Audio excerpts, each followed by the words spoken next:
Hello students, this is Abhishek Karma and welcome to our channel विद्यास थरीवाले sir.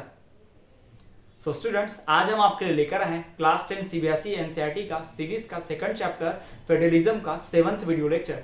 जी हाँ, इसके पहले सेकंड चैप्टर फेडरलिज्म के हम 6 वीडियो लेक्चर ला चुके हैं, जिसमें हमने हमारे फेडरलिज्म को परफॉर्मिंग के बहुत सारे स्टेप्स के बारे में पढ़ा। इसके प्रीवियस वीडियो लेक्चर में हमने डिसेंट्रलाइजेशन की स्टार्टिंग की थी, जिसमें हमने डिसेंट्रलाइजेशन का इंट्रोडक्शन देखा था और डिसेंट्रलाइजेशन की बात की थी। और आज के इस वीडियो लेक्चर में हम डिस्कस करने वाले हमारे थर्ड लेवल ऑफ गवर्नमेंट यानी कि लोकल गवर्नमेंट के बारे में। तो आज का वीडियो बहुत ही ज्यादा अमेजिंग और इंटरेस्टिंग होने वाला है, वीडियो के एंड तक बने रहिएगा। तो चलिए बिना किसी देरी के आज की इस अमेजिंग वीडियो को हम शुरू करते हैं। सो स्टूडेंट्स, आज हम बात करने वाले हैं थर्ड गवर्नमेंट, हमारी यानी थर्ड लेवल की गवर्नमेंट, जिसको हम लोकल गवर्नमेंट के नाम से जानते हैं। साथ ही साथ उसे पंचायती राज भी कहा जाता है, पंचायती राज या फिर म्युनिसिपैलिटीज कहा जाता है। तो इसी थर्ड लेवल की गवर्नमेंट यानी कि लोकल लेवल की गवर्नमेंट के बारे में हम बात करने वाले हैं। तो स्टूडेंट्स, जैसा कि हम पहले भी डिस्कस कर चुके हैं कि हमारा जब कॉन्स्टिट्यूशन बना था, ओरिजिनली जो कॉन्स्टिट्यूशन फ्रेम हुआ था, उसमें हमारे यहाँ सिर्फ 2 ही लेवल की गवर्नमेंट थी। कौन से 2 लेवल की गवर्नमेंट थी? सेंट्रल गवर्नमेंट और स्टेट गवर्नमेंट। जी हाँ, हमारे थर्ड लेवल की गवर्नमेंट नहीं थी, पर लोकल लेवल की प्रॉब्लम को सॉल्व करने के लिए हमारे थर्ड लेवल की गवर्नमेंट भी लाई गई और कॉन्स्टिट्यूशन को अमेंड कर दिया गया 1992 में, ताकि हमारे थर्ड लेवल की गवर्नमेंट को सही पावर मिल सके और डिसेंट्रलाइजेशन बहुत सही तरीके से लागू हो सके। तो चलिए इसी को हम डिटेल में डिस्कस करते हैं कि हमारी थर्ड लेवल की गवर्नमेंट क्या है और कैसी है। सो स्टूडेंट्स, आगे बढ़ाने से पहले मैं आपको ये बताऊं कि आप जानते हैं कि हमारे जो सेकंड लेवल की गवर्नमेंट थी वो थी स्टेट लेवल की गवर्नमेंट, और जो फर्स्ट लेवल की गवर्नमेंट है वो थी सेंट्रल गवर्नमेंट। तो सेंट्रल गवर्नमेंट और स्टेट गवर्नमेंट से जब थोड़ी थोड़ी पावर ली जाती है और थर्ड लेवल की गवर्नमेंट को दी जाती है, उसे ही हम क्या कहते हैं? डिसेंट्रलाइजेशन कहते हैं। तो 1992 के पहले भी क्या होता था, हमारे कंट्री में डिसेंट्रलाइजेशन था, लेकिन वो बहुत इफेक्टिव तरीके से लागू नहीं था। हमारे यहाँ लोकल गवर्नमेंट पहले भी थी, यानी पंचायत म्युनिसिपैलिटीज पहले भी हुआ करती थी 1992 के पहले ही। जब से हमारा कॉन्स्टिट्यूशन तब से रहती थी, कॉन्स्टिट्यूशन जब से बना था तब से थर्ड लेवल गवर्नमेंट थी। लेकिन प्रॉब्लम ये थी कि थर्ड लेवल गवर्नमेंट को ऑफिशियली नाम नहीं दिया गया था, और साथ ही साथ यहाँ पे फर्स्ट और सेकंड लेवल की तरह रेगुलर इलेक्शन नहीं होते थे। यानी जैसे प्रधानमंत्री के चुनाव 5 साल में हो जाते हैं, लोकसभा में 5 साल में इलेक्शन होता है, विधानसभा में है ना लेजिस्लेटिव असेंबली के इलेक्शन 5 ईयर्स में होते हैं। जिस तरह से सारी चीजें हो रही थी कॉन्स्टिट्यूशनली डेमोक्रेटिक तरीके से, वो हमारे थर्ड लेवल की गवर्नमेंट नहीं हो पा रहे थे। यानी there were no regular elections were held in local level of government. तो ये प्रॉब्लम की बात थी। तो this was just against the decentralisation. ये तो डिसेंट्रलाइजेशन के अगेंस्ट है। अब डिसेंट्रलाइजेशन करने का मतलब क्या होता है? जो सेंटर में होगा, स्टेट में होगा, वही चीज लोकल गवर्नमेंट में भी होगा। लेकिन ऐसा हो रहा है क्या? नहीं, यहाँ तो रेगुलर इलेक्शन ही नहीं हो रहा है। तो क्या हुआ, जब ये नॉन इफेक्टिव डिसेंट्रलाइजेशन सबकी नजर में आया, हमारी गवर्नमेंट को, हमारे पीपल को, जब इन सबको दिखा कि जो डिसेंट्रलाइजेशन है वो पूरी अच्छी तरीके से वर्क नहीं कर रहा है, यानी कि हमारे यहाँ एक नॉन इफेक्टिव डिसेंट्रलाइजेशन चल रहा है, तो यानी हमारे कॉन्स्टिट्यूशन को और अच्छा बनाने के लिए, हमारे कॉन्स्टिट्यूशन को सुधारने के लिए और इस डिसेंट्रलाइजेशन को पूरी सही तरीके से, इफेक्टिव तरीके से लागू कराने के लिए क्या किया गया? फिर से हमारे कॉन्स्टिट्यूशन को 1992 में अमेंड किया गया और उसमें कुछ प्रोविजंस रख दिए गए, कुछ रूल्स रेगुलेशन रख दिए गए, जिससे डिसेंट्रलाइजेशन बहुत अच्छे तरीके से लागू हो जाए और हमारी थर्ड लेवल की गवर्नमेंट बहुत अच्छे से पावर मिल पाए। तो इसी के बारे में हम डिस्कस करने वाले हैं। तो चलिए हम देखते हैं कि इंडिया में जो लोकल गवर्नमेंट है उसे हम थर्ड टीयर की गवर्नमेंट या फिर थर्ड लेवल की गवर्नमेंट कहते हैं। ध्यान रखना है आपको कि थर्ड लेवल की जो गवर्नमेंट है वही लोकल लेवल की गवर्नमेंट है, और उसे ही थर्ड लेवल की भी गवर्नमेंट कहते हैं। 3 नाम है। एग्जाम पॉइंट ऑफ व्यू ध्यान रखिए, एग्जाम पॉइंट ऑफ व्यू से कि लोकल गवर्नमेंट को किस नाम से जाना जाता है? थर्ड टीयर गवर्नमेंट या फिर थर्ड लेवल ऑफ गवर्नमेंट। 3 नाम है, लोकल गवर्नमेंट, थर्ड लेवल की गवर्नमेंट, थर्ड टीयर गवर्नमेंट। ये 3 नाम है, आपको ध्यान रखने हैं। दूसरी बात कि ये थर्ड लेवल की जो गवर्नमेंट होती है, इसमें क्या इंक्लूड होता है? It includes panchayat in villages, village area के पंचायत, और अर्बन एरियाज की जो म्युनिसिपैलिटीज होती हैं वो भी किस में आती हैं? इन्हीं लोकल गवर्नमेंट, थर्ड लेवल की गवर्नमेंट में आती हैं। तो आपको ध्यान रखना है कि लोकल गवर्नमेंट में क्या क्या आता है। लोकल गवर्नमेंट में पंचायत जो विलेज में पाई जाती हैं, साथ ही साथ म्युनिसिपैलिटी जो कहाँ होती हैं? अर्बन एरियाज में होती हैं। तो ये सारी चीजें कहाँ मिलती है? हमें थर्ड लेवल की गवर्नमेंट में ही इंक्लूड है, वहीं पाई जाती है। तीसरी बात, अर्लियर देयर, यानी ये पूरा बंटवारा होने के पहले 1992 के पहले, यानी जो हमने बाद में रियल डिसेंट्रलाइजेशन किया है ना, इफेक्टिव डिसेंट्रलाइजेशन किया, उससे डिसेंट्रलाइजेशन के पहले earlier there were no regular elections. हमारे लोकल गवर्नमेंट में कोई रेगुलर इलेक्शन नहीं होते थे, यानी सरपंच एक बार कोई बन गया, 10-15 साल तक वही चल रहा है, इलेक्शन करवा रहा है, नहीं कर रहा है, कोई फर्क नहीं पड़ता। म्युनिसिपैलिटी का कोई हेड बन गया, मेयर बन गया, तो वही बने रह रहा है, या पोस्ट कई समय से खाली, इलेक्शन ही नहीं हो रहे। तो इस तरह की चीजें हमारे यहाँ नहीं होनी चाहिए थी। बट ये हो रहा था, तो ये क्या है, नॉन इफेक्टिव डिसेंट्रलाइजेशन का बहुत अच्छा एग्जांपल है। तो इस तरह के नॉन इफेक्टिव डिसेंट्रलाइजेशन को रोकना ही पड़ता है। तो उसे रोकने के लिए क्या किया गया, हमारे कॉन्स्टिट्यूशन को अमेंड किया गया। कौन से ईयर में, 1992 में। तो वही आगे हम देखते हैं। This case was non effective decentralisation, regular election नहीं हो पाना, सेंट्रल और स्टेट की पावर्स लेके लोकल गवर्नमेंट को नहीं दे पाना, यही क्या कहलाता है, बहुत अच्छा एग्जांपल है किसका, नॉन इफेक्टिव डिसेंट्रलाइजेशन का। तो हमें क्या करना है, यही नॉन इफेक्टिव डिसेंट्रलाइजेशन रोकना है। तो इसी डिफेक्टिव नॉन डिसेंट्रलाइजेशन को रोकने के लिए क्या किया गया, हमारे कॉन्स्टिट्यूशन को अमेंड किया गया 1992 में। जी हाँ, our constitution was amended in 1992। और जब हमारे कॉन्स्टिट्यूशन को अमेंड किया गया तो इसमें ऐड कर दिया गया कि अब रेगुलर इलेक्शंस होंगे और कुछ प्रोविजंस भी बताई गई। तो यही प्रोविजंस के बारे में चलिए अब हम डिस्कस करते हैं। सो स्टूडेंट्स, हमने बात कर ली कि लोकल गवर्नमेंट में क्या हुआ, कैसे लोकल गवर्नमेंट को इनइफेक्टिव डिसेंट्रलाइजेशन से एक बहुत ही अच्छा इफेक्टिव डिसेंट्रलाइजेशन की तरफ लाया गया। तो इस अमेंडमेंट में जो 1992 में नॉन इफेक्टिव डिसेंट्रलाइजेशन को इफेक्टिव डिसेंट्रलाइजेशन बनाने के लिए जो अमेंडमेंट किया गया, हमारे संविधान कॉन्स्टिट्यूशन में जो सुधार किया गया, चेंज किया गया है, उसमें कौन से प्रोविजंस थे, उन्हीं 4 प्रोविजंस की हम बात करने वाले हैं। तो let us study about the provisions of local government which was carried out due to amendment in the constitution of 1992।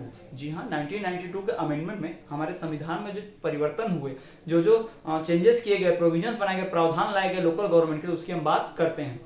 तो सबसे पहला लोकल गवर्नमेंट के लिए जो सबसे पहला प्रोविजन बनाया गया कि mandatory regular election in local government. जी हाँ, हमारे लोकल गवर्नमेंट मैंडेटरी इलेक्शंस होंगे, यानी एक कंपलसरी चुनाव होगा, यानी चुनाव होगा ही, इस तरह से इलेक्शन प्रोसेस चलेगी। यानी कि जो पहले रेगुलर अनइवन थे, कभी कभी इलेक्शंस नहीं होते थे, या कभी 10 सालों में होते थे, कभी 8 सालों में होते थे, या पोस्ट खाली है लेकिन इलेक्शन ही नहीं हो रहे हैं, तो इस तरह की चीजें नहीं होंगी। अब क्या होगा, रेगुलर 5 साल बाद इलेक्शन होना है तो होगा ही, जिस तरह से सेंट्रल गवर्नमेंट में होता है और लोकल गवर्नमेंट में होता है। तो ये हमारा फिक्स हो गया, किसकी वजह से, जो कॉन्स्टिट्यूशन अमेंडमेंट हुआ 1992 में, उसका ये पहला प्रोविजन है। 1992 में जो अमेंडमेंट किया गया उसमें कुछ खास बातें डिसाइड की गई कि ये खास बातें की जाएंगी। उसमें से सबसे पहली खास बात क्या थी कि देयर वर रेगुलर इलेक्शंस, है ना, मैंडेटरी यानी तो बहुत ही कंपलसरी रेगुलर इलेक्शन से लोकल गवर्नमेंट में रेगुलर इलेक्शंस होंगे।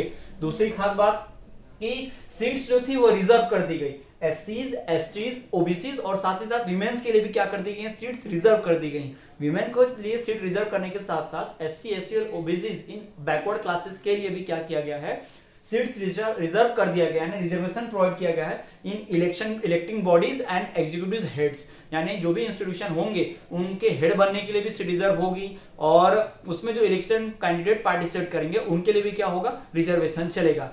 यानी कि seats are reserve in elected bodies and executive heads of institution for SC, ST, OBC and womens. For example, अगर किसी गांव में सरपंच बनने का इलेक्शन हो रहा है, तो इस साल मान लीजिए ओबीसी के लिए रिजर्वेशन आ जाता है कि इस साल सिर्फ ओबीसी वाला पर्सन ही क्या कर सकता है, इलेक्शन में भाग ले सकता है, या फिर इस साल सिर्फ एससी, एसटी वाला पर्सन ही कोई क्या कर सकता है, इलेक्शन में पार्टिसिपेट कर सकता है, या फिर इस बार के इलेक्शन में सिर्फ और सिर्फ एक विमेन ही पार्टिसिपेट कर सकती है, वही एक सरपंच बन सकती है। तो इस तरह से रिजर्वेशन बनाया गया है, इस तरह से रिजर्वेशन किया गया है। तो इंस्टीट्यूशन के इलेक्शन में भी साथ साथ उस इंस्टीट्यूशन के जो हेड होते हैं, एग्जीक्यूटिव, सरपंच हो गया, सचिव हो गया, इन सब के लिए भी क्या किया गया है, रिजर्वेशन किया गया है। तीसरी खास बात, at least 1/3 positions are reserve for women, और चाहे इसमें एससी, एसटी, ओबीसी कोई भी हो, लेकिन उसमें से भी 1/3 सीट कम से कम विमेन्स के लिए होंगी। यानी अगर 3 पोस्ट है किसी गांव में, जैसे ग्राम पंचायत की बात कर लेते हैं, सरपंच होता है, उप सरपंच होता है, सचिव होता है, तो इन 3 में से 1/3 सीट विमेन के लिए होगी। यानी सरपंच, उप सरपंच और सचिव, 3 में से एक पर्सन जरूर क्या होगा, विमेन ही होगा, क्योंकि 1/3 सीट्स रिजर्व होती हैं इन इलेक्शंस में, है ना, किसके लिए, विमेन्स के लिए। और उसके बाद आप एससी, एसटी, ओबीसी जिससे बनाना चाहे बना सकते हैं, लेकिन एक विमेन तो होनी ही चाहिए। इस तरह का प्रोविजन है। पहला प्रोविजन हमने देखा लोकल गवर्नमेंट में रेगुलर इलेक्शन, दूसरा हमने देखा कि रिजर्वेशन होगा किसके लिए, एससी, एसटी, ओबीसी और विमेन्स के लिए भी, तीसरा हमने देखा कि इसमें 1/3 सीट तो विमेन के लिए रिजर्व होंगी। और जो चौथा प्रोविजन था, the state election commission, SEC जिसे बोला गया है, जैसे कि इलेक्शन कमीशन होता है पूरे देश में चुनाव कराने के लिए, सेंट्रल गवर्नमेंट और राज्य का चुनाव कराने के लिए, बिल्कुल वैसे ही लोकल गवर्नमेंट के इलेक्शन कराने के लिए भी क्या किया गया, हमारे स्टेट इलेक्शन कमीशन का एस्टैब्लिशमेंट किया गया है। SEC SEC state election commission का इस्टेब्लिशमेंट किया गया है, जो लोकल गवर्नमेंट के इलेक्शंस कराएगी, यानी कि ग्राम पंचायत के चुनाव, नगर पंचायत के चुनाव, जिला परिषद के चुनाव, म्युनिसिपालिटी का मेयर चुनने का काम है ना, इस तरह के कामों को कौन कराएगा, हमारी SEC यानी कि स्टेट इलेक्शन कमीशन। इसकी ही बात हमने 9th क्लास में भी कर चुके हैं कि इलेक्शन कमीशन क्या होता है, उसकी पावर्स क्या होती है, उसकी गवर्निंग बॉडी क्या होती है, सबकी बात हम प्रीवियस क्लासेस में पढ़ चुके हैं। और यहाँ पर हमने देखा कि लोकल गवर्नमेंट कौन से प्रोविजन थे। हमारे कॉन्स्टिट्यूशन में जो अमेंडमेंट किया गया 1992 के कॉन्स्टिट्यूशन में जो अमेंडमेंट किया, उस कॉन्स्टिट्यूशन में क्या क्या प्रोविजंस किए गए थे। तो सबसे पहला प्रोविजन कि मैंडेटरी रेगुलर इलेक्शन, दूसरा प्रोविजन कि seats will be reserve for SC ST OBCs and women in institutional heads as well as electing bodies, तीसरी बात कि 1/3 पोस्ट जो है वीमेंस के लिए क्या होगी, रिजर्व होगी, चौथी बात कि यहां पर भी SEC यानी कि स्टेट इलेक्शन कमीशन का एस्टैब्लिशमेंट किया गया है, जो क्या करेगा, पंचायत और म्युनिसिपैलिटीज के इलेक्शंस को हैंडल करेगा। तो ये 4 प्रोविजंस रखे गए थे किसमें, लोकल गवर्नमेंट के उस 1992 के अमेंडमेंट में। तो इतनी हमने बात कर ली है। और चलिए अब हम बात करते हैं हमारे अगले टॉपिक की। सो स्टूडेंट्स, चलिए अब हम बात करते हैं पंचायत सिस्टम की, कि पंचायती राज सिस्टम क्या होता है। लोकल गवर्नमेंट को जान लेने के बाद और साथ ही साथ लोकल गवर्नमेंट में जो प्रोविजंस रखे गए थे 1992 के अमेंडमेंट में, जो कॉन्स्टिट्यूशन में जो अमेंडमेंट किया गया था उसमें जो प्रोविजंस बनाए गए थे 4, उनको हमने पढ़ा। अब हम बात करते हैं कि लोकल गवर्नमेंट जो पंचायती राज सिस्टम होता है और जो म्युनिसिपैलिटीज होता है, दोनों को मिला के लोकल गवर्नमेंट बनती है। Municipalities plus Panchayati Raj system equals to local government. तो हम इन दोनों कॉन्सिस्टेंट्स को पढ़ेंगे कि पंचायती राज सिस्टम क्या होता है और फिर हमारे म्युनिसिपैलिटीज क्या होती है। तो चलिए पहले हम बात करते हैं पंचायती राज सिस्टम की। तो पंचायती राज सिस्टम को ही इंडिया में क्या है, लोकल गवर्नमेंट कहा जाता है। यानी लोकल गवर्नमेंट को इंडिया में पॉपुलरली बहुत ही किस नाम से जाना जाता है, पंचायती राज सिस्टम से। जी हाँ, in India rural local government is popularly known as Panchayati Raj. India में जो रूरल यानी ग्रामीण क्षेत्रों में जो गांव खेड़े के इलाके में जो रूरल गवर्नमेंट होती है, उसे ही पॉपुलरली बहुत फेमस तरीके से किस नाम से जाना जाता है, पंचायती राज के नाम से जाना जाता है। इसलिए पंचायती राज सिस्टम कहते हैं। लोकल गवर्नमेंट और पंचायती राज सिस्टम एक ही है दोनों, ठीक है। ईच विलेज, हर एक गांव में या एक दो छोटे गांव को, 2-3 छोटे गांव को मिलाकर एक बड़े गांव में क्या होता है, एक ग्राम पंचायत जरूर होती है ना। ईच विलेज और ग्रुप ऑफ विलेजेस हैज ग्राम पंचायत। ठीक, ईच विलेज और एक ग्रुप ऑफ विलेजेस हैज ग्राम पंचायत। तो हर एक गांव में क्या होती है, ग्राम पंचायत होती है, जो पूरे गांव के मैटर्स को संभालती है। जैसे सेंट्रल में गवर्नमेंट है, पूरे सेंटर के प्रॉब्लम को संभालने के लिए, स्टेट में गवर्नमेंट है, स्टेट के प्रॉब्लम को संभालने के लिए, वैसे ही गांव के प्रॉब्लम को संभालने के लिए एक पंचायत होती है, जिसे हम कहते हैं ग्राम पंचायत। ठीक है।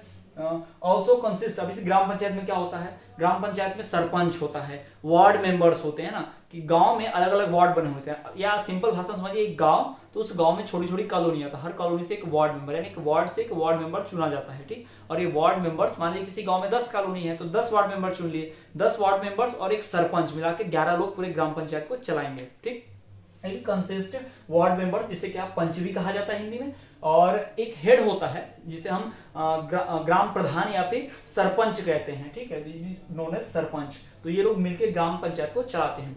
हर गांव में क्या होती है, एक जो ग्राम सभा होती है, जो ग्राम पंचायत के उसके अंदर वर्क करते हैं, works under supervision of gram Sabha. This Gram Panchayat, this panch and sarpanch works under the supervision of, किसकी नजरों के नीचे, किसके देखभाल के नीचे काम करते हैं, ग्राम सभा के अंडर काम करते हैं। तो ग्राम सभा क्या, इन सब की बात हम करेंगे, आपको क्लियरली बताते हैं। ठीक है, पहले हम एक और बात जान लेते हैं कि few gram panchayat togetherly form a body called panchayat समिति। कुछ ग्राम पंचायत मिलकर क्या बनाती हैं, एक बॉडी बनाती है, जिसे हम क्या कहते हैं, ग्राम पंचायत समिति कहते हैं। इसे क्या कहते हैं, पंचायत समिति कहते हैं। यानी सिंपल देखिए, एक गांव होता है, एक गांव में क्या होगा, एक ग्राम पंचायत होगा। एक नहीं तो हो सकता है, छोटे छोटे गांव में ग्राम पंचायत नहीं बना सकते, तो 2 छोटे गांव, एक बड़ा गांव, तो तीनों गांव को मिला दिया गया और एक ग्राम पंचायत रखी गई। ठीक, तो एवरी विलेज और group of village has a gram panchayat. अब ग्राम पंचायत कैसे बनती है, कुछ पंच यानी कि वार्ड मेंबर्स प्लस सरपंच, है ना, विलेज हेड, ये मिलकर क्या बनाते हैं, ग्राम पंचायत। अभी ग्राम पंचायत के लोग, ये जो सरपंच है, वार्ड मेंबर्स है, किसके सुपरविजन में काम करते हैं, इनके ऊपर नजर कौन रखता है, तो ग्राम सभा के लोग। अभी ग्राम सभा क्या है, तो जो ग्राम सभा बता देते क्या है, हर गांव में जितने भी 18 साल के ऊपर वोटर्स हैं, यानी जितने भी voters, all the voters of the gram and this means village, all the voters of the village are the members of ग्राम सभा। जैसे मैं 18 साल का हूं, तो मेरे गांव का जो सरपंच होगा, मेरे गांव के जो वार्ड मेंबर्स होंगे, वो क्या करेंगे, मेरे अंडर वर्क करेंगे सुपरविजन में। यानी कहां पर रोड बन रहा है, नाली बन रहा है, नहीं बन रहा है, वो उनसे सवाल करना, उनसे जवाब करना, ये मेरा हक है, मैं उनसे पूछ सकता हूँ। हर गांव में क्या होती है, ग्राम सभा होती है। ये ग्राम सभा क्या है, ग्राम सभा में क्या होता है, गांव के सारे लोग जो वोट देते हैं वो लोग ग्राम सभा के मेंबर होते हैं। ग्राम सभा की मीटिंग साल में कम से कम 2 या 3 बार होनी ही चाहिए। जैसे 15 अगस्त या 26 जनवरी या फिर 2 अक्टूबर को भी ग्राम सभा की मीटिंग ली जाती है। जरूरत पड़ने पर इनसे ज्यादा टाइम भी ग्राम सभा की मीटिंग बुलाई जा सकती है। कई बार सरपंच लोग ग्राम सभा की मीटिंग बुलाते हैं, गांव के सभी लोग वहां पहुंच सकते हैं, जो भी 18 साल के ऊपर हैं वोट देते हैं वो वहां पहुंच सकते हैं और सरपंच से, वार्ड मेंबर से डायरेक्टली क्वेश्चन कर सकते हैं, हमारे मोहल्ले में नाली क्यों नहीं बनी अभी तक, रोड क्यों नहीं बना, नाली की सफाई बराबर क्यों नहीं हो रही है, सरकार से कितना पैसा आया था डेवलपमेंट करने के लिए, कितना पैसा खर्च हुआ कहाँ पर, कितने पैसे और बाकी हैं, कब खर्च होंगे, इस तरह की चीजों की जानकारी हम अपने सरपंच से ले सकते हैं। तो हम उनके काम को सुपरवाइज कर सकते हैं, उनसे हिसाब भी मांग सकते हैं हम, है ना। तो ग्राम सभा के सुपरविजन में काम कर रही है कौन, हमारे सरपंच और मेंबर्स, यानी कि ग्राम पंचायत वर्क कर रही है। तो ये ग्राम सभा हो गया। सबसे पहले आप समझ लीजिए कि वार्ड मेंबर क्या होता है, सरपंच क्या होता है, ग्राम सभा क्या होता है। हमारे पास 3 टर्म है, ग्राम पंचायत है, इससे टर्म्स है। तो सबसे पहली बात ये जान लीजिए कि हर एक गांव में क्या होता है, ग्राम पंचायत होती है। हर बड़े गांव में क्या होती है, ग्राम पंचायत होती है।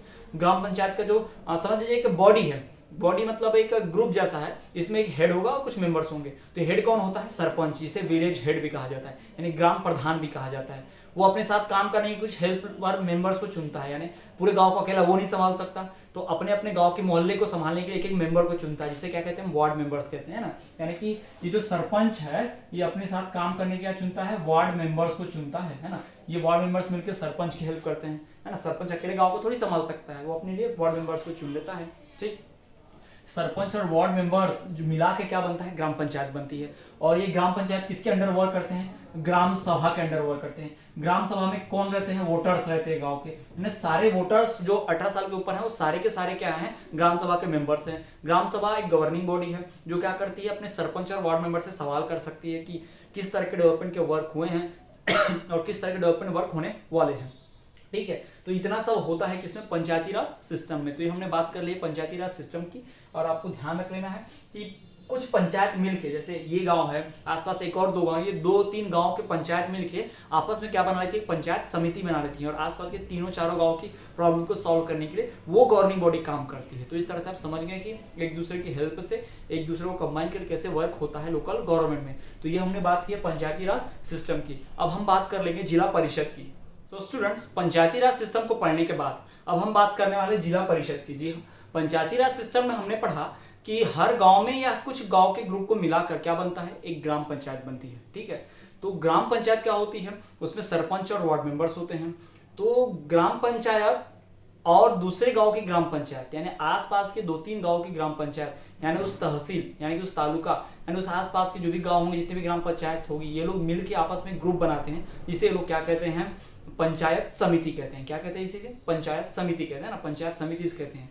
और आसपास की यानी पूरे डिस्ट्रिक्ट की जितनी भी पंचायत समिति होंगी ऐसी, वो सारी पंचायत समिति आपस में मिलकर एक गवर्निंग बॉडी बनाती है, क्या, जिला परिषद। यानी विलेज में क्या रहेगा, ग्राम पंचायत रहेगी, है ना। और जितने भी पंचायत होंगे, यानी पंचायत आसपास के मिला के क्या बनता है, पंचायत समिति बनती है। और फिर पंचायत समिति प्लस पंचायत समिति ऐसे मिलाकर क्या बनता है, जिला परिषद बनता है। समझ में आ रहा होगा क्लियरली, आप समझ लीजिए कि एक विलेज में पंचायत होती है, आसपास की 2-3 पंचायत को मिलाकर क्या बनता है, पंचायत समिति बनती है। और पूरे जिले की सारी पंचायत समिति को मिला दिया जाए तो जिला परिषद बनता है। ठीक, तो वही जिला परिषद है, उसकी हम बात करने वाले हैं। ऑल पंचायत समितिज of a district form zila parishad. जी हाँ, जिला मतलब डिस्ट्रिक्ट, इंग्लिश में डिस्ट्रिक्ट कहते हैं जिला को, हिंदी होता है ना। तो सभी डिस्ट्रिक्ट में, उस डिस्ट्रिक्ट में जितने भी सभी पंचायत समितिज होंगी, उन सभी पंचायत समितिज को मिलाकर एक कॉमन बॉडी बनाई जाती है, जिसे क्या कहा जाता है, जिला परिषद कहा जाता है। इस जिला परिषद के मेंबर जो होते हैं मोस्टली वो इलेक्टेड ही होते हैं, यानी उन्हें इलेक्शन के द्वारा चुना जाता है। मेंबर्स ऑफ जिला परिषद आर इलेक्टेड थ्रू इलेक्शन, पर चुनाव होता है, ये तो लोकल गवर्नमेंट का चुनाव है। साथ ही साथ इसका जो हेड होता है, पॉलिटिकल हेड होता है इसका जिला परिषद का, उसे कहते हैं जिला परिषद चेयरपर्सन।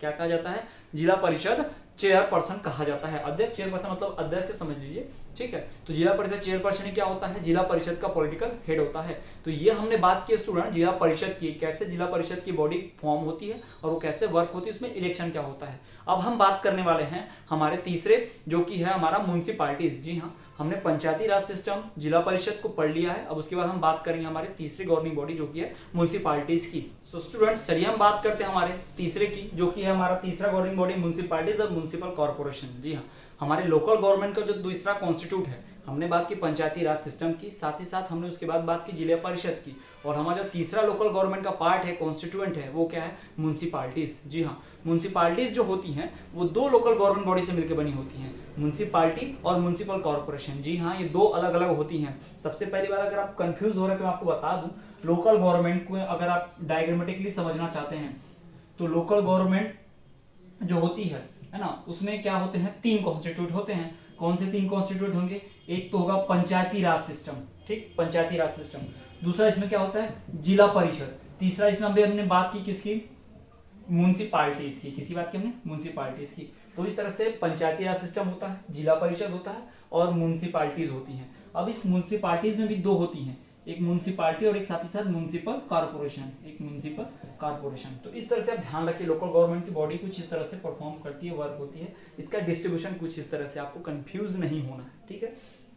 पंचायत समिति के बारे में जान, पंचायती राज सिस्टम। फिर उसके बाद पंचायती राज सिस्टम में देखा कि इसमें ग्राम पंचायत होती है ना, ग्राम पंचायत, ये ग्राम पंचायत होती है। कई ग्राम पंचायत मिलकर क्या बनाती है, ग्राम समिति बनाती है, और यही ग्राम समिति क्या बनाती है, डिस्ट्रिक्ट की सारी ग्राम समिति मिला के जिला पंचायत बनाती है, फिर म्यूनसिपालिटी। कुछ इस तरह से सिस्टम चलता है, तो आपको कंफ्यूज नहीं होना, ध्यान रखना है। सिंपल याद रखिए कि लोकल गवर्नमेंट है 3 चीजों से मिलकर बनी है। लोकल गवर्नमेंट कौन से 3 चीज से मिलकर बनी है, तो पंचायती राज सिस्टम, उसके बाद दूसरा जिला परिषद और तीसरा म्यूनसिपालिटीज। म्यूनसिपालिटीज में और 2 टाइप होते हैं, इस म्यूनसिपालिटीज में और 2 टाइप होते हैं, एक म्यूनसिपालिटी खुद है और एक म्यूनसिपल कॉर्पोरेशन। एक सिर्फ म्यूनसिपालिटी और दूसरे एक म्यूनसिपल कॉर्पोरेशन। तो इतना आपको ध्यान रखना है, कॉन्स्टिट्यूएंट है किसके, हमारे लोकल गवर्नमेंट के। तो इन्हीं के बारे में हम पूरी तरह से डिस्कस करने वाले हैं। तो चलिए हम देखते हैं हमारा जो तीसरा है म्यूनसिपालिटी सिस्टम क्या है। In big cities there are municipal corporation. जी हाँ, छोटे छोटे शहरों में क्या होती है, म्यूनसिपालिटीज होती हैं, और बड़े शहरों में क्या होते हैं, म्यूनसिपल कॉर्पोरेशन होते हैं।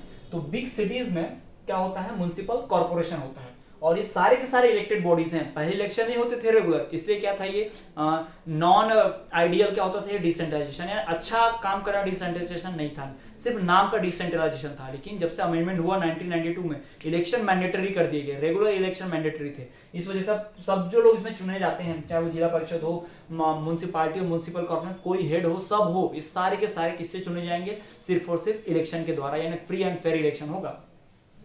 कंट्रोल्ड बाय इलेक्टेड बॉडीज, ये पूरे ग्रुप को चलाता भी कौन है, इलेक्टेड बॉडीज चलाती है, अपने मन से नहीं चलता है, किससे, इलेक्टेड बॉडीज से चलता है, चुने हुए लोग। साथ ही साथ यहाँ जो हेड होता है, जैसे म्यूनसिपालिटीज के हेड को क्या बोलते हैं, म्यूनसिपल चेयरपर्सन बोलते हैं। आपको एग्जाम में आ सकता है 1 वर्ड के लिए, 1 मार्क्स के लिए, एग्जाम के पॉइंट ऑफ व्यू से इंपॉर्टेंट है, ध्यान रखिए।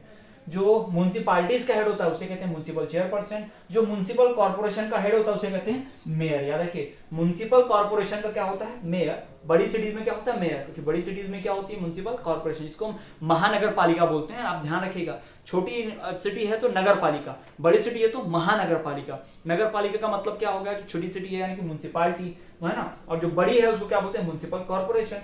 जो छोटे हैं म्यूनसिपालिटी, उसके हेड को म्यूनसिपल चेयरपर्सन बोलते हैं, डिप्टी मेयर समझ लीजिए। और जो बड़ा सिटी होता है जिसे महानगर पालिका कहते हैं, यानी कि म्यूनसिपल कॉर्पोरेशन, उसका हेड को क्या बोलते हैं, मेयर कहते हैं। आपको ध्यान रखना है, ठीक।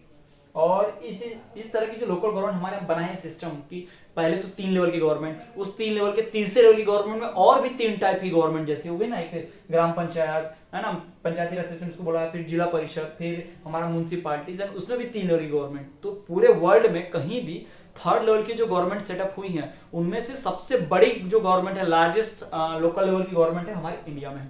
The largest number of local government is in India, है ना। पूरे वर्ल्ड में कहीं भी इतने बड़े लेवल पे, इतनी बिगेस्ट लेवल पे लोकल गवर्नमेंट सेटअप नहीं की गई पूरे वर्ल्ड में ना। पहले बताया कि कुछ ही जगहों पर लोकल गवर्नमेंट सेटअप है, पहले तो इतनी सारी कंट्रीज में से सिर्फ कुछ ही देशों में लोकल गवर्नमेंट है गिने चुने में, और उनमें भी सबसे बड़ा कहां पर है, हमारे इंडिया में लोकल गवर्नमेंट सेटअप है। तो ये हमने बात की है पूरे लोकल गवर्नमेंट की। पूरे हमारे लोकल गवर्नमेंट के जो कॉन्स्टिट्यूएंट है, चाहे वो ग्राम पंचायत की बात हो, पंचायती राज सिस्टम की हो, म्यूनसिपल कॉर्पोरेशन की हो, पंचायत समिति की हो, जिला परिषद की हो, म्यूनसिपालिटी को या म्यूनसिपल कॉर्पोरेशन को, इसकी हमने बात की है। अगर आपको ओवरऑल रिवाइज करा दूं तो लोकल गवर्नमेंट हमारे यहाँ पॉपुलरली किस नाम से जानी जाती है, पंचायती राज या पंचायती राज सिस्टम के नाम से जानी जाती है। और इसमें जो कॉन्स्टिट्यूएंट होते हैं, जो 3 होते हैं, कौन कौन से, एक ग्राम पंचायत, दूसरा जिला परिषद और तीसरा म्यूनसिपालिटी। से हमारा वही ना लोकल गवर्नमेंट पंचायती राज सिस्टम, जिसको ग्राम पंचायत के नाम से जानते हैं, फिर ये ग्राम पंचायत मिलकर पंचायत समिति बनाती है, पूरे जिले की पंचायत समिति मिलकर दूसरा फॉर्म जिला परिषद बना देती है। और जो म्यूनसिपालिटीज होती है, बड़ी सिटीज में म्यूनसिपल कॉर्पोरेशन होते हैं और छोटी सिटीज में म्यूनसिपालिटी होती है। म्यूनसिपालिटी मतलब नगर पालिका और म्यूनसिपल कॉर्पोरेशन मतलब महानगर पालिका। तो इस तरह से सिस्टम पूरा बना हुआ है, इस तरह से है। म्यूनसिपल कॉर्पोरेशन के म्यूनसिपालिटीज के हेड को म्यूनसिपल चेयरपर्सन और म्यूनसिपल कॉर्पोरेशन के हेड को मेयर, ये आपको ध्यान रखना है। ये हमारा लोकल बॉडी, हमारे लोकल गवर्नेंस का क्या है, कॉन्स्टिट्यूएंट है। अब हम बात करने वाले हैं एक छोटे से एग्जांपल की कि कैसे ब्राजील कंट्री ने एक्सपेरिमेंट किया लोकल गवर्नमेंट चलाने का, अलग टाइप ऑफ गवर्नमेंट बनाने का। तो हम सीखेंगे कि ब्राजील का एक्सपेरिमेंट सही था गलत था, इसके बारे में थोड़ा सा डिस्कस करेंगे कि ब्राजील में जो हमारा एक्सपेरिमेंट चलाएगा, ब्राजील की गवर्नमेंट ने जो एक्सपेरिमेंट किया, ब्राजील की वहां की गवर्नमेंट ने, वहां के एडमिनिस्ट्रेशन ने जो एक्सपेरिमेंट किया लोगों के साथ पावर शेयर करने का, डिसेंट्रलाइजेशन करने का, उसको कैसे लिया गया, वो सक्सेसफुल था फेल था, किस तरह से लिया गया, इंडिया से कंपेयर कर लेंगे हम, सही है गलत है क्या है, सब डिस्कस करेंगे। तो चलिए हम देखते हैं experiment in Brazil. So students, let us talk about an experiment in Brazil. जी हाँ, ब्राजील में जो एक्सपेरिमेंट हुआ था उसकी हम बात करते हैं। ब्राजील में किस तरह का एक्सपेरिमेंट किया गया, क्या सिस्टम वहां पर चला, उनकी गवर्नमेंट ने प्रॉब्लम्स को सॉल्व करने के लिए, ज्यादा से ज्यादा लोगों को इन्वॉल्व करने के लिए कैसा सिस्टम चलाया था उसकी हम बात करते हैं। देखिए, ब्राजील का एक शहर है जिसका नाम पोर्टो एलेग्री। क्या नाम है उसका? पोर्टो एलेग्री, इस शहर का नाम है। इस शहर में क्या गया, एक्सपेरिमेंट किया गया, शुरुआत की गई लोकल गवर्नमेंट की। इसमें लोकल गवर्नमेंट ने क्या किया गया, एक बड़े सिटीज को, यानी पोर्टो एलेग्री बड़ी सिटी है मान लीजिए, इस सिटी को क्या किया गया, टोटल अलग अलग सेक्शंस में बांट दिया गया। क्या किया गया इसको, सेक्शंस में, यानी इतने ऐसे पार्ट में बांट दिया गया। अब क्या होता, इतने लोगों की अलग से मीटिंग होती, इतने सेक्शन की अलग मीटिंग और इस सेक्शन की अलग मीटिंग और इस सेक्शन की अलग मीटिंग। ये बड़ा सा शहर है, ब्राजील का सिटी है ना। ब्राजील की सिटी को क्या किएगा, सेक्टर्स में डिवाइड कर दिएगा। फिर इस सेक्टर में रहने वाले जो लोग होंगे वो आपस में मीटिंग करेंगे। इस सेक्टर के पीपल क्या करेंगे, आपस में मीटिंग करेंगे और डिस्कस करेंगे कि हमारे सेक्टर में कौन से वर्क चाहिए, यहाँ कौन सा रोड चाहिए, यहाँ कौन सी बिल्डिंग बननी चाहिए, यहाँ पर कौन से डैम बनने चाहिए, यहाँ पर किस तरह के वर्क होने चाहिए। सिर्फ इतने एरिया के लोग ही डिस्कस करेंगे। फिर मीटिंग होती थी इस सेक्टर में, तो इस सेक्टर के लोग डिसाइड करते थे अपनी बातें कि हमारे एरिया में क्या होगा। तो ऐसा करके अपने एरिया के लिए क्या डिस्कशन होना चाहिए, वैसी मीटिंग सिर्फ उसी एरिया के लोग पार्टिसिपेट करके करते थे मीटिंग में। अभी क्या होता है, जैसे सिटी में, इतनी बड़ी सिटी है तो क्या होगा, कहीं से कोई भी उठ कर आएगा। मान लीजिए एक पर्सन यहाँ से गया मीटिंग के लिए, एक पर्सन यहाँ से गया, यहाँ पर मीटिंग हो रही है ना, दूसरी मीटिंग, उधर दिल्ली में मीटिंग होती है, भोपाल में उधर मीटिंग होती है कि यहाँ बाकी सौसर में कौन सा वर्क होगा, छिंदवाड़ा में कौन सा डेवलपमेंट का वर्क होगा, मीटिंग होती है भोपाल में। तो आप मुझे बताइए, एक पर्सन यहाँ से गया है, एक पर्सन यहाँ से गया है, एक यहाँ से गया है, तो ये उस मीटिंग में अपने एरिया के डेवलपमेंट की बात करेगा बार बार, ये अपने एरिया की, तो क्या होगा, आपस में झगड़े होंगे ना, किसी भी एरिया के लिए सही डेवलपमेंट का वर्क नहीं हो पाएगा। लेकिन अगर एक एक एरिया का अपना अलग मीटिंग चलेगा तो यहाँ के लोग यहीं पहुंचेंगे बस, यानी इतने एरिया के लोग पहुंचेंगे, तो ये इतने एरिया के लोग सिर्फ अपने यहाँ की मीटिंग की बात करेंगे ना, अपने एरिया में कौन सा डेवलपमेंट वर्क करना है उसकी बात करेंगे। इस एरिया में ये चारों एरिया अलग अलग डेवलप होंगे तो बड़ा आसानी से होगा। अब मान लीजिए ढेर सारा पैसा आया है, 1 करोड़ रुपए आए हैं, तो 1 करोड़ रुपए इन 4 सेक्टर्स में डेवलपमेंट करने का काम करना था। लेकिन अगर ब्राजील जैसा करेंगे, पूरे शहर को 4 भाग में बांट दिया तो 1 करोड़ पैसा ही बांट दिया जाएगा, है ना। इधर भेज दिया हमने किधर 25 लाख, इधर भेज दिया 25 लाख, इधर 25 लाख, इधर 25 लाख। बट अगर ये पूरी सिटी एक साथ होती तो क्या होता, हो सकता था कि 1 करोड़ इतने एरिया में खर्च हो जाए, इतने एरिया में 1 करोड़ खर्च हो जाता, क्योंकि यहाँ पे अमीर लोग रहते, हो सकता है यहाँ के अमीर लोग पार्टिसिपेट किए हों, ये लोग अपना देखभाल करके, अपना बात करके, अपनी पहचान बना के, यहाँ का कोई नेता जीता होगा तो यहीं का नेता अपने लिए काम करवा देगा, इस एरिया में पूरा डेवलपमेंट नहीं हो पाएगा। तो अब सिटी के अलग अलग पार्ट बने हैं, तो 25 लाख इधर भेजे हैं, 25 लाख इधर भेजे हैं, तो 25 लाख इधर ही खर्च होंगे, यानी इक्वल डिस्ट्रीब्यूशन हो जाएगा वर्किंग का, पैसे का, और ये सारे लोग आपस में अलग से मीटिंग करके अपने सिटी के लिए क्या अच्छा होगा क्या नहीं डिसाइड कर सकते हैं। तो ये सेम एक्सपेरिमेंट हुआ था कहां पर, ब्राजील में। तो इस तरह का एक्सपेरिमेंट करके ब्राजील के लोगों ने क्या किया है, उस ब्राजील पोर्टो एलेग्रे शहर के लोगों ने क्या किया है, अपने सिटी का डेवलपमेंट इंश्योर किया है। अब इसमें क्या होगा, कॉमन पीपल जो भी वोटेज देने वाले हैं, जैसे ग्राम सभा में हमारे यहाँ क्या होता था, जो 18 साल के ऊपर है वो ग्राम सभा की मीटिंग में जाते थे, ग्राम पंचायत वाली, तो वैसे ही इस सिटी में जितने भी वोटर्स होंगे, मेन जिनको इंटरेस्ट है जाने का, वो सिटी के उस पार्ट में जिन लोगों को इंटरेस्ट है वो जाएंगे मीटिंग में, डिस्कस करेंगे किस तरह की बात करनी है, किस तरह का डेवलपमेंट करना है, क्या होना चाहिए और क्या नहीं होना चाहिए, ये सारी बातें डिस्कस की जा सकती हैं। ठीक है, इससे क्या होगा, वो अपने खास एरिया के डेवलपमेंट कर पाएंगे। अगर मान लीजिए हम छोटे से गांव का एग्जांपल देते हैं, अगर आपके गांव में 5000 लोग हैं, तो मीटिंग में कुछ लोग जाएंगे, कुछ ही कॉलोनी के लोग गए होंगे मीटिंग में, तो सिर्फ अपने अपने कॉलोनी के डेवलपमेंट की बात करेंगे, पूरे गांव के डेवलपमेंट की बात हुई क्या, नहीं। बट हर कॉलोनी की अलग मीटिंग होगी तो हर कॉलोनी का अपना अलग अलग डेवलपमेंट होगा, काम भी बढ़ जाएगा, पैसा भी बढ़ जाएगा, साथ ही साथ काम आसान हो जाएगा, काम कम हो जाएगा और काम क्लियरली दिखेगा कि इनकी कॉलोनी में काम हो रहा है तो हमारे कॉलोनी में क्यों नहीं हो रहा, हमारे कॉलोनी के नेता लोग क्या कर रहे हैं, हमारे कॉलोनी में जो पैसा था वो कहाँ गया। इस तरह से डेवलपमेंट वर्क होते हैं। वरना अगर पूरे गांव के लिए होगा, कॉलोनी के लिए वर्क ही नहीं होगा तो क्या होगा, सरपंच बोलेगा गांव के उसी एरिया में पूरा काम में पूरा पैसा उधर ही खर्च हो गया, ऐसी बात करेंगे, है ना हेड लोग। लेकिन हर सेक्शन वाइज बांट दिया जाए, हर एरिया वाइज पैसा बांट दिया जाए तो आपके एरिया का पैसा तो आपके यहाँ खर्च होगा, हमारे एरिया का पैसा हमारे यहाँ खर्च होगा। तो कोई बोल ही नहीं सकता कि हमारे यहाँ का पैसा उनके एरिया वाले पैसे में खर्च हो गया, ऐसा नहीं हो सकता। तो इस तरह का जो एक्सपेरिमेंट किया गया ब्राजील में बहुत सही है। लोकल गवर्नमेंट ने भी एक अलग प्रकार की लोकल गवर्नमेंट ला देना, ये एक्सपेरिमेंट सही था। इससे इंश्योर किया जा सकता है कि कोई भी अमीर लोग सिर्फ अपने एरिया में रोड डैम ना बनवा ले, बिल्डिंग्स ना बनवा ले, है ना। अमीर लोग ही अपने एरिया में अच्छे अच्छे रोड्स, ब्रिजेस, डैम्स, फ्लाईओवर्स ना बनवा ले, है ना। क्योंकि उसमें अमीर लोग के एरिया में अमीर पार्टिसिपेट करेंगे, साथ साथ गरीब भी तो पार्टिसिपेट करेगा मीटिंग में। ब्राजील जैसे एक्सपेरिमेंट होगा तो इस एरिया में अमीर रहे तो कुछ गरीब भी तो रह रहे होंगे जो पार्टिसिपेट करेंगे, सिर्फ अपने एरिया का पैसा खर्च करा पाएंगे। तो इस तरह से मीटिंग में पूरा पार्टिसिपेट होता है और इस तरह का एक्सपेरिमेंट ब्राजील में किया गया था। सेम मॉडल को ध्यान रखते हुए हमारे इंडिया के केरला में भी कुछ एरियाज में, केरला स्टेट में भी कुछ सिटीज में एक्सपेरिमेंट की शुरुआत की गई है, जिसमें सेम ब्राजील वाला मॉडल इस्तेमाल किया जाता है। वहां भी सिटीज को कुछ अलग पार्ट में बांट दिया गया है और वहां के लोगों को मीटिंग में बुलाकर पूछा जाता है कि आपके सिटी के, आपके इस पर्टिकुलर एरिया के लिए किस तरह का डेवलपमेंट वर्क होना चाहिए, कितना पैसा आया है और कैसे वर्क होगा। तो उसी एक्सपेरिमेंट को इंडिया में भी अपनाया जा रहा है। सो स्टूडेंट्स, अगर हम लोकल गवर्नमेंट के कॉन्स्टिट्यूशनल स्टेटस की बात करें तो जिस कंट्री के कॉन्स्टिट्यूशन में लोकल गवर्नमेंट को सही स्टेटस मिला है, पूरी पावर मिली है, यानी सिर्फ नाम के लिए लोकल गवर्नमेंट नहीं बनाना, जैसे हमारे इंडिया में 1992 के पहले होता था, सिर्फ नाम के लिए गवर्नमेंट थी, कोई रेगुलर इलेक्शन नहीं होता था, लेकिन बाद में सही पावर दी गई। तो अगर कॉन्स्टिट्यूशन से पावर मिलेगी, अगर कॉन्स्टिट्यूशनल स्टेटस सही है तो लोकल गवर्नमेंट बहुत ही इफेक्टिवली और अच्छे से वर्क करता है और हमारा फेडरलिज्म बहुत अच्छा परफॉर्म करता है, फेडरलिज्म बेस्ट हो जाता है। तो ये उन्हीं कंट्रीज में पॉसिबल होगा जिन कंट्रीज में कॉन्स्टिट्यूशनल स्टेटस कैसा होगा, लोकल गवर्नमेंट का अच्छा होगा और रियल कॉन्स्टिट्यूशनल स्टेटस मिला होगा। सिर्फ नाम के लिए, दिखावे के लिए या एक्सपेरिमेंट के लिए कॉन्स्टिट्यूशनल स्टेटस नहीं दिया गया। उस पर कॉन्स्टिट्यूशन में क्लियरली मेंशन होगा लोकल गवर्नमेंट की पावर्स क्या है, लोकल गवर्नमेंट इलेक्शन कैसा होगा, इलेक्शन होंगे भी या नहीं होंगे, ये सारा चीज अगर होगा कॉन्स्टिट्यूशन में तो ही लोकल गवर्नमेंट क्या कर सकती है, बहुत अच्छे से वर्क कर सकती है। तो स्टूडेंट्स, ये था हमारा 7th और आखिरी वीडियो लेक्चर फेडरलिज्म चैप्टर का। जी हाँ, इसी के साथ आज हमारा चैप्टर एंड होता है। इस चैप्टर हमने बहुत सारी बातें पढ़ी हैं, फेडरलिज्म का इंट्रोडक्शन, फेडरलिज्म के की फीचर, साथ ही साथ फेडरलिज्म के आगे आने वाले चैलेंजेस की भी हमने बात की और हमने बात की इंडिया के 3rd लेवल की यानी कि लोकल गवर्नमेंट की भी बात की और उसके कॉन्स्टिट्यूशन को भी कवर अप किया है और हमने दूसरे कंट्री एग्जाम्पल भी पढ़ लिया कि उन्होंने लोकल गवर्नमेंट कैसे परफॉर्म करवाया है। तो आई होप ये आपको वीडियो लेक्चर पसंद आया होगा। ये चैप्टर यहीं समाप्त होता है। वीडियो को लाइक कीजिए और अपने फ्रेंड के साथ ज़्यादा से ज़्यादा शेयर कीजिए ताकि वो भी नॉलेज गेन कर पाए। वीडियो में अगर कोई आपको डाउट हो रहा है पूरे लेक्चर में तो आप क्या कर दीजिए, वीडियो को नीचे उस डाउट को कमेंट कर दीजिए, हम आपके डाउट दूर करने की पूरी कोशिश करेंगे। तो इसी तरह देखते रहिए विद्यास्थली वाले सर।